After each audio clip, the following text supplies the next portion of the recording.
کہ جو چیز میرے سامنے مجھے لاجیکلی نہیں لگتی میں اس کو ایکسپٹ نہیں کرتا. اگر اس طرح کی بات کہتے ہو تو تم دل سے ماننے والے ہو ہی نہیں، تم دماغ سے پڑھنے والے ہو. اور ایمان قلب سے تعلق رکھتا ہے. مثال کے طور پر اللہ کے نبی صلی اللہ تعالی علیہ وسلم نے ارشاد فرمایا، رات کے ایک چھوٹے سے حصے میں مسجد حرم سے مسجد اقصی گیا، بیت المقدس گیا، اور اس کے بعد پھر آسمانوں کا سفر کیا، اور پھر لوٹ کر کے آیا. پل بھر میں زنجیر بھی ہلتی رہی، بستر بھی رہا گرم. تا عرش گئے پھر آئے محمد صلی اللہ علیہ وسلم. اب کوئی انسان یہ کہے یہ لاجیکلی نہیں سمجھ میں آتا، اتنے شارٹ ٹائم میں یہ سفر کیسے ہو سکتا ہے، تو تم دماغ کی یہاں پر سوچیں دوڑا رہے ہو، دماغ کے گھوڑے دوڑا رہے ہو. لیکن تصدیق کسے کہتے ہیں؟ آؤ میں آپ کو بتاؤ. حضور پاک صلی اللہ علیہ وسلم معراج کے سفر کے بعد مکہ والوں سے یہی واقعہ بیان کر رہے تھے کہ کل کی شب اللہ تعالیٰ نے مجھے معراج کا سفر عطا کیا، مسجد حرم لے گیا، مسجد حرم سے مسجد اقصی، وہاں پر امام ائمہ انبیاء اکرام علیہ السلام کی امامت کیا. اس کے بعد پھر ساتوں آسمانوں کا سفر، عرش، کرسی، لوح، قلم، جنت، دوزخ، یہاں تک کہ رب ذوالجلال کا دیدار، اور پھر واپس آیا. یہ مکہ والوں کو میرے آقا بیان کر رہے تھے. اس وقت جس کو جو سوال کرنا تھا انہوں نے سوال کیا کہ اگر آپ بیت المقدس گئے تھے تو بتائیے وہاں کے حالات کیسے ہیں، بیت المقدس کا دروازہ کیسا ہے، کھڑکیاں کیسی، محراب کیسے. نبی پاک صلی اللہ علیہ وسلم سب کی چیزیں بتا رہے تھے. تو ایک ہوا یہ سوالات کر کے علم کو بڑھانا، اور ایک ہے بغیر کچھ پوچھے کہنا ہاں آپ صحیح کہہ رہے ہیں. دو چیزیں ہیں. لیکن اس محفل کی خصوصیت یہ ہے کہ ابو جہل اس کو موقع مل گیا. اس نے دیکھا کہ اتنی بڑی بات حضور کر رہے ہیں تو گمراہ کرنے کے لیے ایک بڑا چانس ملا ہے. باہر نکلا اور سب کو بولنے لگا کہ محمد تو اب چھوٹی چھوٹی باتوں سے بہت بڑی باتوں پہ آ گئے. وہ تو آسمانوں کے سفر کی بات اور رات کے ایک حصے میں یہاں سے بیت المقدس کے سفر کی بات کر رہے ہیں اور واپس مکہ میں بیٹھے ہوئے. تو وہ گمراہ کرنے کے لیے پروپیگنڈے کرنے لگا. اتفاق ایسا کہ اس محفل میں سیدنا ابو بکر صدیق نہیں تھے. حضور صلی اللہ تعالی علیہ وسلم جب بیان کر رہے تھے اس محفل میں حضرت ابو بکر صدیق نہیں تھی. حضرت ابو بکر وہ کہیں سے آ رہے تھے، ابو جہل راستے میں ملا اور اس کے بعد پکڑ کر کے کہا ابو بکر رکو، بہت اہم کام ہے، امپورٹنٹ کام ہے. کیونکہ اسے پتا ہے کہ ابو بکر سے زیادہ قریب رسول اللہ کے کون ہیں. تو ابو بکر رضی اللہ تعالیٰ عنہ کو پکڑ کر کہتا ہے سنو ابو بکر، ایک مکہ میں نیا واقعہ ہو گیا ہے. پوچھا انہوں نے کہ کیا ہوا ہے؟ کہا ایک شخص ایسا ہے جو کہتا ہے رات کو وہ سویا تھا اور رات میں وہ اٹھ کر کے مسجد حرم گیا، مسجد حرم سے بیت المقدس مسجد اقصی گیا اور واپس وہ رات یہیں آ گیا. کیا یہ پاسبل ہے؟ ممکن ہے؟ اتنا ہی کہا اس نے. تو حضرت ابو بکر نے کہا ایسا کیسے ہو سکتا ہے؟ بات تو ہے، ایسا کیسے ہو سکتا ہے کہ رات کے ایک چھوٹے سے حصے میں کوئی مسجد حرم سے مسجد اقصی گیا ہو اور پھر واپس آ گیا ہو؟ ایسا کیسے ہو سکتا ہے؟ تو ٹھٹا مار کر کے ہنسنے لگا کہ میرا نشانہ صحیح لگا ہے ابو جہل. تو حضرت ابو بکر نے پوچھا بتاؤ تو صحیح کون ہے یہ اس طرح کہنے والا؟ ابو جہل نے کہا کوئی اور نہیں، تمہارے ساتھی محمد صلی اللہ علیہ وسلم یہ بات کہہ رہے ہیں. تو حضرت ابو بکر کو جلا لایا اور کہا کہ سن، انہوں نے تو مسجد حرم سے مسجد اقصی تک جا کر آنے کی بات کی ہے، اگر وہ وہاں سے آسمانوں کی بھی بات کریں گے تو میں مان لوں گا. ابھی انہوں نے معراج کا واقعہ سنا نہیں تھا، پہلے ہی کہا کہ وہ تو مسجد حرم سے مسجد اقصی تک کے سفر کی بات کر رہے ہیں کہ وہ رات میں جا کر واپس آ گئے. ابو جہل سن، اس سے بھی زیادہ اگر وہ آسمانوں کے سفر کی بھی بات کریں گے تب بھی میں تصدیق کرتا ہوں. اگر انہوں نے کہا ہے تو وہ جھوٹ نہیں ہو سکتا. یہ ہے تصدیق، یہ ہے تصدیق. اور حضرت ابو بکر رضی اللہ تعالیٰ عنہ اس وقت تک ابو بکر ہی تھے.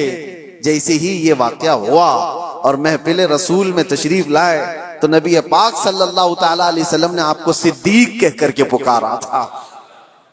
یہ تصدیق کرنے والا اور نبی پاک صلی اللہ تعالی علیہ وسلم کی ہر بات کو من و عن ماننے والے حضرت ابو بکر صدیق. ایمان اس کو کہتے ہیں میرے عزیزو. ایمان ایک بہت پاورفل اندر کی انرجی ہے جس میں ڈگمگ تھوڑا سا بھی ہو تو آدمی کشمکش میں مبتلا ہو جاتا ہے، شک و شبے میں مبتلا ہو جاتا ہے. ایمان ایک بہت پاورفل چیز ہے، یقین کی اعلیٰ چیز کو کہتے ہیں. اب مثال کے طور پر اللہ تبارک و تعالی موت کے بعد ہمیں دوبارہ اٹھائے گا قیامت کے دن، اس پر یقین ہونا یہ ایمان کا حصہ ہے. ایسا یقین ہونا چاہیے کہ آپ کے اندر ذرا برابر بھی شک و شبہ نہ ہو. کیسے اٹھائے گا، کیسے ہو سکتا ہے؟ جل گئے، مر گئے، کٹ گئے، شیر کھا لیا، پانی میں ڈوب گیا، آگ میں جل گیا، کیسے اس کو اٹھایا جائے گا؟ رب تعالیٰ نے قرآن میں مثالوں کے ذریعے سے ہمیں بتایا ہے کہ وہ رب العالمین جو پانی کے ایک قطرے سے تمہیں پیدا کر سکتا ہے، تمہارے ختم ہونے کے بعد وہ دوبارہ کیوں نہیں اٹھا سکتا؟ ایک نطفے سے جو انسان کی شکل تمہیں دے سکتا ہے، وہ تمہاری راکھ سے دوبارہ کیوں نہیں اٹھائے گا؟ تم ہوا میں تحلیل ہو جاؤ. تو یقین ایک اعلیٰ چیز ہے. حضرت ابو بکر صدیق رضی اللہ تعالیٰ عنہ کی ذات سے ہمیں یہ چیز ملتی ہے، یقین ہو تو ایسا ہو. اور دوسری ایک اور مثال میں آپ کو دیتا ہوں. بڑے بڑے لوگ جہاں پر کشمکش میں آ جاتے ہیں کہ کیا کرنا چاہیے کیا نہیں ہونا چاہیے، حضرت ابو بکر صدیق رضی اللہ تعالیٰ عنہ کا ایمان تو دیکھیں. حضور پاک صلی اللہ تعالیٰ علیہ وسلم کی وفات کے بعد حضرت ابو بکر نے ایسا محاذ چھیڑ دیا تھا کہ ایک طرف اسامہ بن زید جو 19 سال کے جوان تھے، رسول اللہ صلی اللہ علیہ وسلم نے اپنی حیات کے آخری دنوں میں ان کو لشکر دے کر بھیجا تھا. ابھی وہ لشکر مدینے سے زیادہ دور نہیں گیا تھا کہ میرے آقا کی وفات ہو گئی. 10,000 صحابہ کا لشکر، اور وہ واپس آئے مدینے میں حضور کی وفات کی غم کی خبر سن کر. یہ بات حضور کی وفات ہوتے ہی چند دنوں کے بعد ایک فتنہ اور پھیل گیا کہ ایک دوسرا شخص مسیلمہ کذاب، اس نے اپنے نبی ہونے کا دعویٰ کر دیا.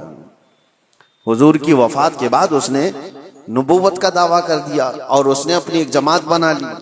دوسرا فتنہ، ایک اسود عنسی نام کا شخص، اس نے بھی نبوت کا دعویٰ کر دیا. ایک اور فتنہ اٹھا، جو لوگ زکوٰۃ دیتے تھے انہوں نے زکوٰۃ سے انکار کر دیا کہ ہم زکوٰۃ آج سے نہیں دیں گے، کہ وہ رسول اللہ کی حیات میں دیتے تھے. تو یہ ایک ساتھ اتنے فتنے کھڑے ہو گئے اچانک، اور حضرت ابو بکر صدیق زمان میں خلافت کو سنبھالے ہوئے. تو آپ نے اسامہ بن زید سے کہا جو رسول اللہ نے تمہیں جہاں بھیجا ہے نکل جاؤ لشکر دے کر. جو صحابہ، تو حضرت عمر نے کہا روک کر کے کہ ابھی مدینے میں ضرورت ہے، اتنے فتنے ہیں، آپ اس لشکر کو روک لیجئے، اتنے 10 صحابہ سب چلے جائیں گے جنگ میں، کیا ہوگا؟ حضرت ابو بکر نے کہا قسم رب ذوالجلال کی، جس فیصلے کو میرے رسول نے نافذ کیا میں ابو بکر ہوتا کون ہوں اس کو واپس لینے والا. اللہ کے نبی صلی اللہ علیہ وسلم نے اس لشکر کو روانہ کیا ہے، میں اس کو واپس نہیں ہوں. ان کو سوار کیا اور پورے لشکر کو روانہ کیا. پھر پوچھا حضرت عمر نے باقی ان لوگوں کا کیا ہوگا؟ یہ مسیلمہ کذاب ہے، اسود عنسی ہے، یہ منکرین زکوٰۃ ہیں، ان کا کیا ہوگا؟ حضرت ابو بکر نے کہا مدینے کے جتنے لوگ ہیں سب جمع ہو. چھوٹی سی ایک فوج مسیلمہ کذاب کے خلاف بھی، اسود عنسی کے خلاف بھی بھیجا، اور اس کے بعد پھر زکوٰۃ کے منکرین ان کے پاس بھی تقاضا کرنے کے لیے. تو حضرت عمر نے کہا ایک ساتھ اتنے سارے محاذات پر کیسے آپ لڑو گے؟ تو حضرت ابو بکر صدیق اس وقت کیا کہتے ہیں سنو. آپ نے کہا اے عمر، اسلام لانے سے پہلے جو تمہارے اندر جلال تھا وہ کہاں چلا گیا؟ جو جوانی کے جوہر تھے تمہارے وہ کہاں چلے گئے؟ یہ کیسی بات کر رہے ہو؟ اللہ کی قسم مدینے والوں کے چھیتڑے اڑ جائیں تب بھی میں خاموش نہیں بیٹھوں گا، کیونکہ میرے رسول کے دین کا مسئلہ ہے. اور سب کو نافذ کیا اور اللہ نے ہر جگہ فتح مبین عطا فرمائے. جتنے محاذ ایمان ایسا قوی تھا کہ آپ کو اللہ کی ذات پر ایسا بھروسہ. ایک اور مثال میں آپ کو بتاتا ہوں. بہت ایسا وقت آ جاتا ہے ڈیسیژن لینا بہت مشکل ہو جاتا ہے زندگیوں میں، لیکن فرمان رسول جہاں نظر آئے اے مسلمانوں اپنی ساری چیزیں چھوڑ دو اس کے سامنے. میرے آقا نے فرمایا کئی مسئلے ہمارے پاس آتے ہیں، پراپرٹی کے جھگڑے، ابھی کچھ کل ہی کی بات ہے، ہم وراثت کے مسئلے لکھ کر کے دے رہے ہیں سامنے والے، تو ان کا جو ایکسپیکٹیشن تھا کہ ان بہنوں کو نہیں ملنا چاہیے، ان کو تو شادیوں میں دیا گیا تھا، ہم نے کہا اللہ کے نبی کی شریعت یہ ہے، قرآن میں اللہ نے یہ فرمایا، تو انہوں نے اس کو لپیٹ کے رکھ دیا اور کہا کورٹ سے دیکھ لیا جائے گا۔ میرے عزیزو، کیا یہ ایمان ہے؟ تمہیں میں رسول اللہ کا فرمان بتا رہا ہوں، نبی نے یہ فرمایا ہے، ہونا تو یہ چاہیے کہ اپنی زندگی کی ہر شے فرمان رسول پر چھوڑ دو، صرف دولت اور جائیداد کے نام پر اس پر قابض ہونے کے لیے لوگ اپنی شریعت سے بھی دور ہو جاتے ہیں۔ حضور کے فرمان کو پیٹ پیچھے ڈال دیا، قرآن کے حکم کو سنا سنا کر کے بھی ہم ان کو بتائیں تب بھی چھوڑ دیا۔ آخرت کا خوف جسے نہیں ہے وہ تو یہاں ہر حلال و حرام کھا جائے گا۔ ایک بات یاد رکھو، ایک بالشت زمین اگر کسی کی قبضہ کیا ہے، حضور صلی اللہ علیہ وسلم فرماتے ہیں 7 زمینوں کا طوق بنا کر قیامت کے دن اس کے گلے میں ڈالا جائے گا، وہ اٹھ نہیں پا رہا ہوگا اس دن، 50,000 سال کے برابر کا ایک دن قیامت کا، اس دن کے عذاب سے ڈرو۔ میں کہنا یہ چاہتا ہوں کہ جب تمہارے سامنے رسول اللہ کی حدیث آ جائے کہ میرے آقا نے یہ فرمایا، اپنی خواہشات چھوڑ دو، اپنی جو بھی ایکسپیکٹیشن ہے اس کو ختم کر دو، نہیں میرے آقا نے فرمایا، ختم ہے بات۔ ایمان اسی کو کہتے ہیں۔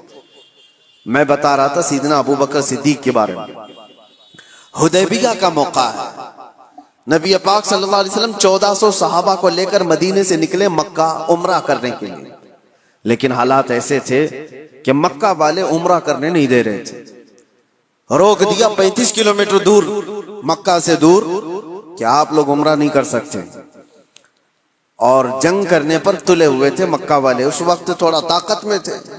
نبی پاک صلی اللہ تعالی علیہ وسلم نے دیکھا کہ ہم احرام کی حالت میں آئے ہوئے ہیں عمرہ کرنے کے لیے، لیکن یہ جنگ کرنا چاہتے ہیں اور حضور جنگ نہیں کرنا چاہتے تھے، تو مکہ والوں کے سامنے آپ نے صلح کی تدبیر رکھی کہ ہم آپس میں سمجھوتا کر لیتے، صلح کر لیتے، تو مکہ والے اس پر تیار ہوئے، صلح ہوئی دونوں کے درمیان۔ سنیے، بظاہر ایسا لگتا تھا کہ حضور صلی اللہ تعالی علیہ وسلم مسلمانوں کی جانب سے دب کر کے صلح کی گئی ہے، ظاہراً ایسا لگتا تھا، کیونکہ مکہ والے اپنی ساری شرطیں رکھے ہوئے تھے اس میں کہ اگر ہمارا کوئی آدمی مدینے چلا گیا بھاگ کر تو آپ کو اسے واپس کرنا پڑے گا، اور اگر آپ کا کوئی آدمی ہمارے پاس آیا تو ہم واپس نہیں کریں گے۔ یہ زبردستی کی چیزیں بہت اس طرح کی، ایک میں مثال دے رہا ہوں، انہوں نے سب اپنی حمایت میں ایگریمنٹ کے جو کلاوز ہیں وہ سب لکھوائے اور رسول پاک صلی اللہ تعالی علیہ وسلم کو دستخط کرنے کے لیے کہا۔ آپ کو میں بتا رہا ہوں کہ اس وقت نبی پاک صلی اللہ تعالی علیہ وسلم دستخط کر رہے تھے تو صحابہ کرام کے دلوں میں بات کیا تھی؟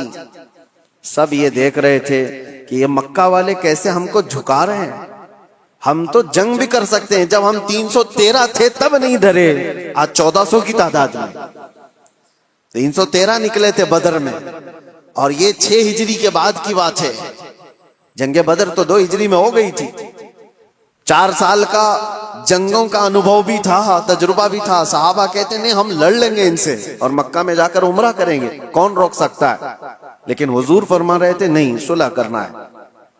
صحابہ میں یہ بات پھیلی کہ جنگ کرنا ہے، جنگ کرنا ہے، لیکن کوئی بھی حضور کی بارگاہ میں بولنے کی ہمت کیسے کرے؟ اللہ کے نبی تو یہ جو عقد ہے، یہ ایگریمنٹ ہے، اس پر سائن بھی کر رہے ہیں۔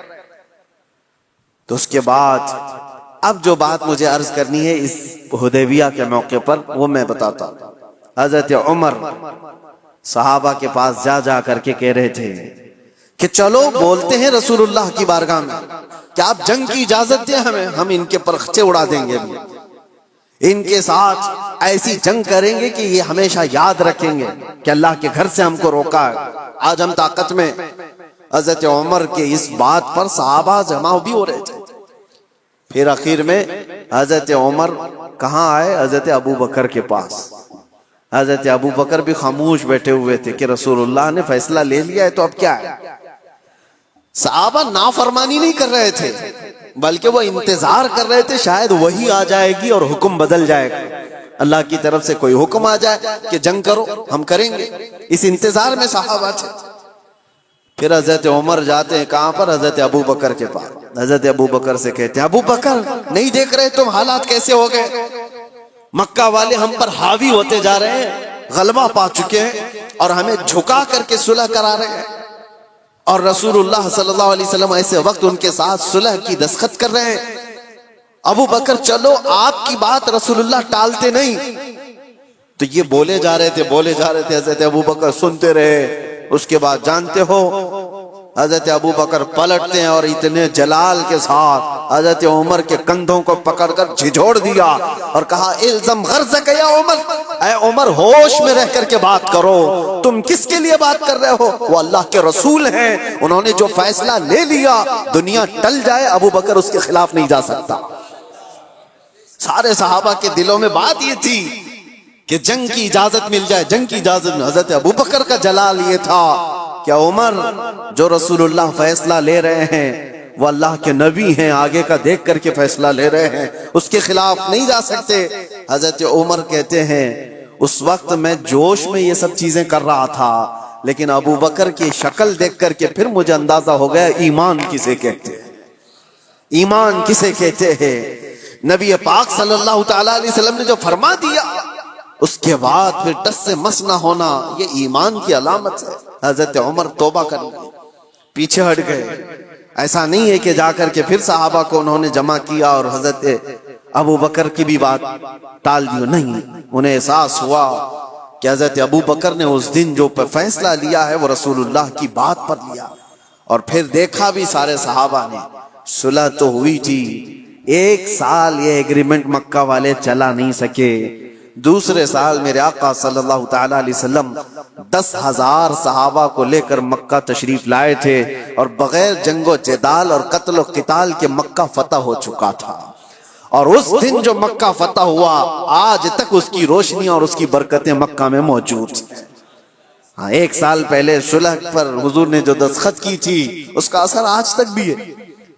تو حضرت ابو بکر صدیق کا وہ ایمان تھا کہ نبی پاک صلی اللہ تعالی علیہ وسلم کے فرمان کے بعد پھر کوئی چیز نہیں۔ آج کیا ہمارے اندر ایمان کا وہ حصہ ہے؟ کیا ہم ویسی تصدیق کرتے ہیں کہ حضور نے جو فرما دیا وہ حق ہے؟ لوگ آج سائنس سے کمپیئر کر کے دیکھنا چاہتے ہیں۔ ہاں، سائنس آ گیا ہے تو اب ایک نئی چیز یہ بھی چل پڑی ہے نا کہ ہر چیز کو سائنس سے دیکھا جائے۔ سائنس یہ کہہ رہا ہے تو میرے نبی نے 1400 سال پہلے کیا۔ ارے ہمارے نبی کے فرمان کو صحیح کرنے کے لیے سائنس جیسی 1000 چیزیں آئیں، اس کی کوئی حاجت نہیں۔ سائنس کی تھیوریاں ہر نئے سال میں بدلتی رہتی۔ ڈاروین نے پہلے کیا کہا تھا؟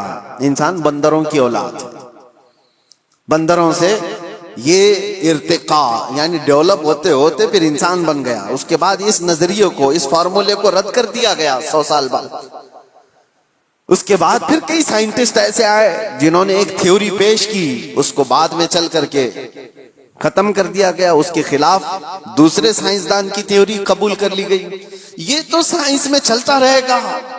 میرے نبی پاک صلی اللہ تعالی علیہ وسلم کے فرمان کو اگر بظاہر آج سائنس ایکسپٹ نہیں کرتا تو میرا تو یقین ہے کہ کل کو جب یہ اور ترقی کرے گا اسے سمجھ میں آ جائے گی میرے نبی کا فرمان یہ حق تھا۔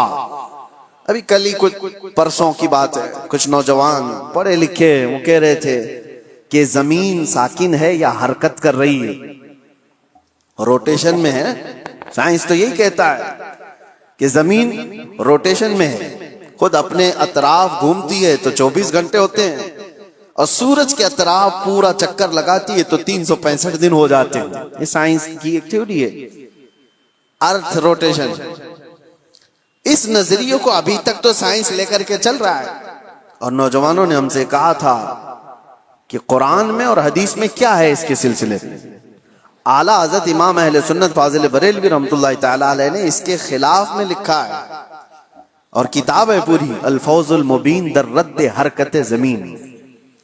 زمین حرکت نہیں کر رہی ہے، زمین اپنی جگہ پر ہے، سورج نکلتا ہے اور ڈوبتا ہے۔ قرآن میں اللہ نے فرمایا کہ سورج مشرق سے نکلتا ہے مغرب میں ڈوبتا ہے۔